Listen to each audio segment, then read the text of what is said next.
I am not a wartime president. Remember that. I am a president seeking peace for my country. Kaya, nung na-presidente ako, inuna ko na ang komunista. Sabi ko, we have been fighting for 45 years.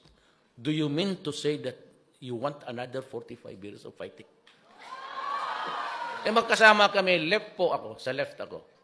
Hindi ako kandidato sa mga oligarch pati mayan. Left talaga. Kaya kami nakakaintindihan.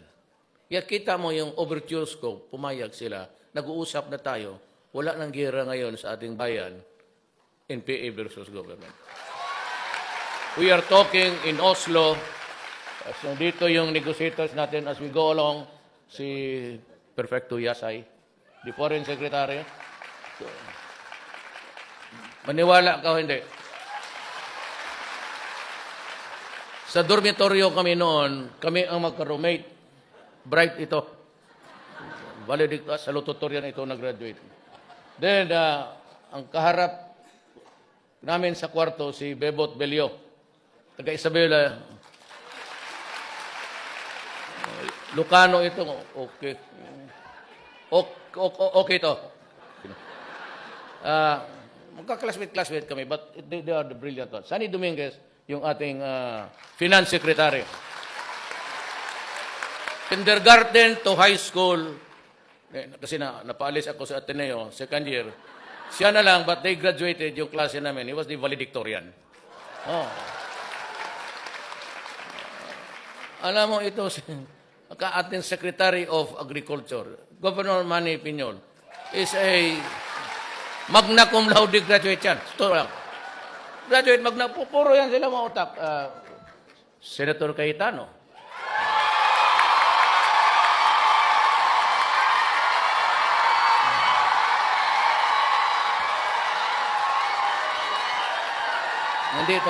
Nandito si Ma'am Lani, Mayor ng Taguig. Asawa niya, Ma'am. Tama, maganda si Ma'am. Guwapo si Cayetano. Pero kung ako kasing gwapo niya, ako. Ubos. Pacquiao, ibig sabihin.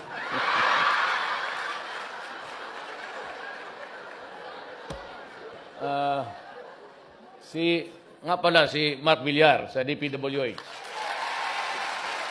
Ang Defense Secretary natin from Cotabato City, si General Lorenzana. Alam mo ito, si General Lorenzana, ang may sabi pa sa akin, taga Cotabato City ito, Ilocano, pero Cotabato. Yung mga Ilocano lunggo sa... Yan, tapos si pastor pa ang may sabi sa akin. Alam mo, abid mo ba alam yung sekretary mo? Of Defense, classmate ko yan. Sabi niya, valedictorian namin yan. Kita mo naman, ang buhok na ubos ka-aral.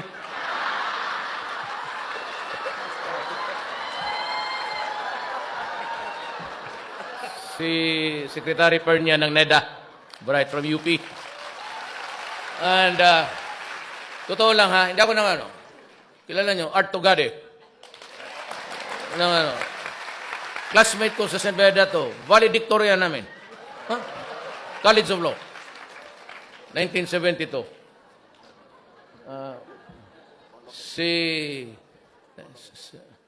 Sa DTI, sa Go Negosyo. Medyo ito yung... And si Senator Estrada. Exercito Estrada. Ang ating National Security, pareho yan sila, Estrada yan, basta ganong muka, pareho yan sila. Si Gerald Esperon, ang National Security Advisor ko. Si Cabinet Secretary, si June Ivasco. Alam mo, istorya nito, June Ivasco, pati isang pare, nagagong yun. Sama niya, Father, dalawa ito silang pare. Piskal ako noon. Nahuli ito ng military sa Libungan. Cotabato, no? Nagplenom-plenom ito sila, natsambahan. Ngayon, ako yung fiscal, ako yung inquest, ako lang yung nag-iimbestiga doon ng takot kasi lahat sa rebelde. So, sabi ng si Stares kung kilala niya, may nahuli kami dyan, 2 pare. Tapos sabi ko, sa harap talaga ng fiscal yan, kasi yung affidavit, ito bang sinasabi mo dito, totoo to? So sabi niya, salvage na lang namin, walang kwenta mo. Tangina mo, pare. Patriotism, isa maliit. Sabi ko, pare. Tapos sabi ko, taga saan ka? Sabi niya, taga Maribohok ako. Bohol, Maribohok. Taga roon yung lula ko sa tatay ko. Baka pinsan ko po yung mga gago kayo. Pare, sabi ko din, Pag, hayaan mo na lang. So, nung nanalo si Kore, wala sila trabaho, pumunta sa akin, naghingi ng trabaho, binigyan ko naman. Sabi ko dyan, technical assistant. Eventually, he became my chief of staff. Then to become the mayor of Maribohok for 9 years. Tapos sa cabinet na. Started ito sila. Si Andanar, Salpanelo. So, ang ating gwapo na congressman sa Bohol, Arthur Yap.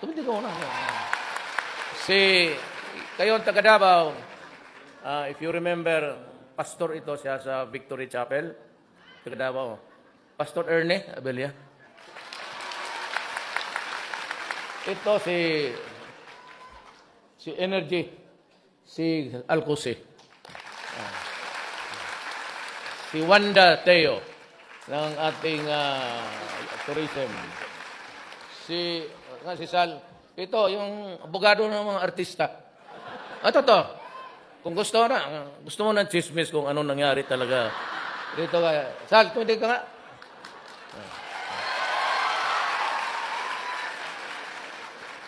Itong si Sal, hardworking. Yumaman lang ito sa mga away ng mga artista.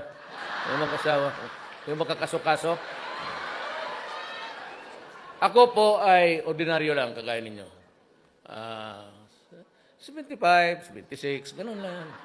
Hindi naman masyado ako nagmamadali kasi I finished my high school 7 years.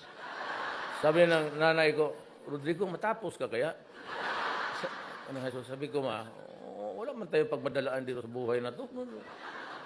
Sige lang, bilyar. Minsan nahuli pa ako ng nanay ko, yung talagang takot, binalo sa ganon-ganon. Kaya yung nanay ko kung buhay ngayon, i-demand ako ng child abuse.